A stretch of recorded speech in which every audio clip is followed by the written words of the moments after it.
Private John Martin, also called Giovanni Martino, was an Italian-American soldier who worked as a trumpeter in the United States Army's 7th Cavalry Regiment. He's remembered for being one of the few who made it out alive from the Battle of Little Bighorn, often referred to as Custer's Last Stand, which happened on June 25, 1876. Born in Italy in 1852, Martin moved to the United States and joined the Army in 1873. He became part of the 7th Cavalry Regiment, serving as a trumpeter and taking part in multiple military campaigns, including the famous Battle of Little Bighorn. During that battle, Lieutenant Colonel George Armstrong Custer sent Martin to carry a message to Captain Frederick Benteen, making him one of the final soldiers to see Custer alive. Martin survived the fierce conflict and later shared a detailed story of what he went through, which has become a valuable piece of history.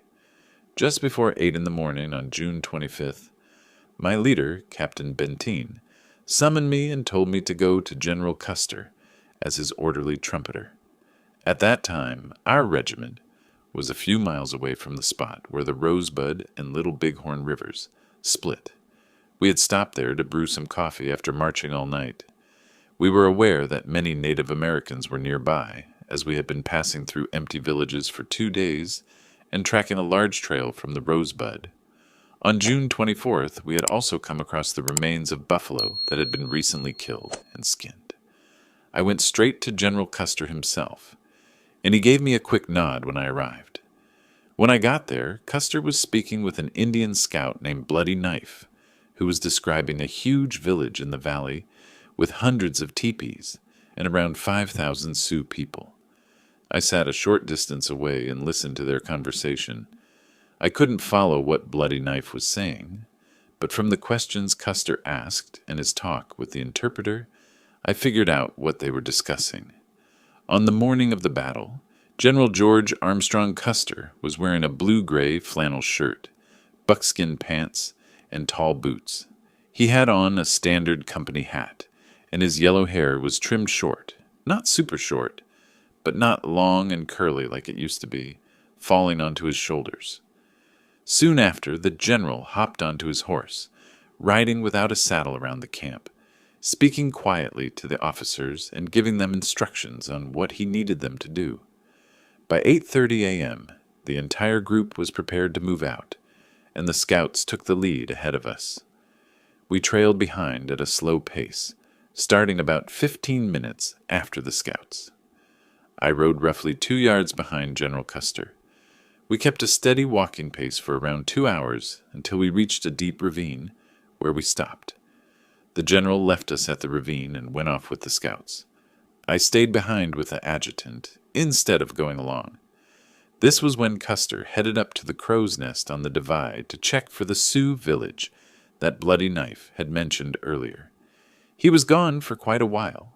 When he returned, the scouts informed him about fresh pony tracks nearby, showing that the Sioux had spotted us in the ravine. Right away, Custer ordered me to blow the officer's call on my trumpet, and I did it immediately. This showed he knew we couldn't catch the Sioux by surprise anymore, so there was no point in staying quiet. For the 2 days before this, we hadn't used any trumpet calls, and we took every step to hide our movements. But now everything changed. The officers hurried over and had a serious meeting with the general. None of the soldiers were allowed to get close to the meeting, but soon the officers split up and returned to their companies. Then we started moving again, and after some time, around noon, we crossed the divide. A little later, the general said something to the adjutant that I couldn't catch and pointed off to the left. In just a few moments, Captain Frederick Benteen, leading 3 troops, broke away from the main group and headed in the direction General George Armstrong Custer had indicated with his point. I was curious about where they were going since my troop was part of that group. The rest of the regiment continued forward, split into 2 groups. Major Marcus Reno, with his 3 troops, rode on the left side, while the other 5 troops, led by General Custer, moved on the right. I stayed close, riding just behind the general. We followed a small stream that flowed toward the Little Bighorn River. Reno's group was on the left bank of the stream, and we were on the right. As we rode, scouts kept coming and going, reporting to the general. He would listen carefully and sometimes gallop off a short distance to survey the area. At times, Reno's column was a few hundred yards away, and other times it was near us. When it was close, the general would signal with his hat, and they'd cross over to join us. Soon we came across an old teepee with a dead warrior inside, and it was burning. The Indian scouts had set it on fire. A little way from there we saw a small hill. Fred Gerard, one of our scouts, spotted some Indians between us and the river.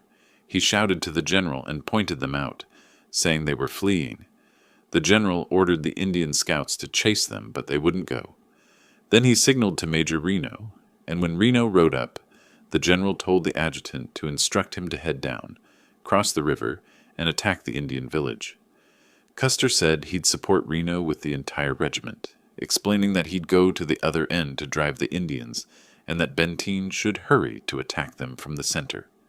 Reno and his 3 troops immediately set off at a trot toward the river. We followed for a few hundred yards before veering right, heading down the river at a gallop. We paused only once to let the horses drink. The general seemed eager and in a rush.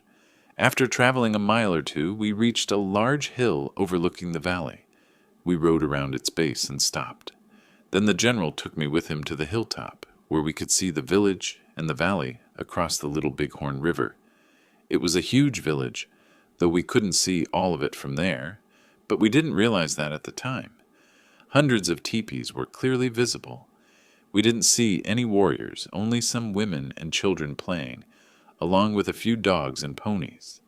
The general looked both surprised and pleased, saying the Indians must be sleeping in their tents. We didn't spot Reno's column from the hill. I'm certain the general didn't see them either, as he scanned the area with his binoculars, and only remarked that we had them this time. He turned in his saddle, took off his hat, and waved it so the troops waiting at the hill's base could see him. He shouted, "Hurrah, boys, we've got them! We'll finish this and head back to our station." Then the general and I rode back down to the troops, and he spoke briefly with the adjutant, sharing what he'd seen. We kept moving quickly until we reached a large ravine that pointed toward the Little Bighorn River. General George Armstrong Custer gestured toward it and then called me over. We were about a mile downstream from the hill where we had stopped earlier, having trotted and galloped the whole way. It was probably around 3 miles from where we had parted from Major Marcus Reno's trail. The general looked at me and said, "Orderly, I need you to deliver a message to Captain Frederick Benteen. Ride as fast as you can and tell him to hurry up. Let him know it's a huge village, and I need him to move quickly and bring the ammunition packs." He didn't pause while giving me these orders. I replied, "Yes, sir," and slowed my horse when the adjutant called out, "Hold on, orderly. I'll give you a written message." He stopped, scribbled quickly in a small notebook, tore out the page, and handed it to me. Then he said, "Now, orderly, ride as fast as you can to Captain Benteen. Follow the same trail we took coming down. If it's safe and you have time, come back. But if not, stay with your company." My horse was exhausted, but I turned around and rode back as fast as I could. The last I saw of the main group, they were heading down into the ravine.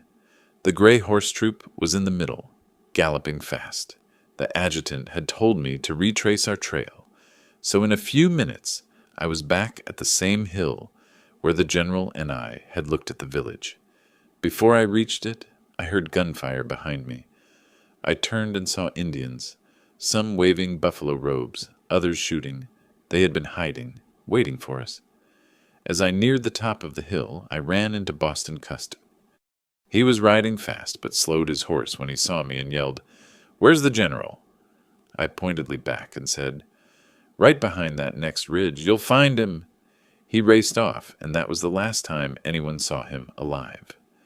When I reached the hilltop, I looked down and saw Major Reno's battalion fighting. It had only been about 10 or 15 minutes since the general and I were on that hill, where we saw no Indians. Now there were many, riding around and shooting at Reno's men, who were off their horses and formed in a skirmish line. I couldn't tell how many Indians there were, but there were a lot. I didn't have time to stop and watch the battle. I had to keep going to find Captain Benteen. The last I saw of Reno's men, they were fighting in the valley, and their line was retreating. Some Indians noticed me and started shooting. Several shots were fired at me, I think about 5, but I was lucky and didn't get hit. My horse took a bullet in the hip, though I didn't realize it until later. It was a very hot day, and my horse was overheated, but I pushed on as fast as possible. I didn't know where Captain Benteen was or where to look, but I knew I had to find him. I followed our trail back to the spot where we had watered our horses and searched all around for him. Soon I spotted his group approaching.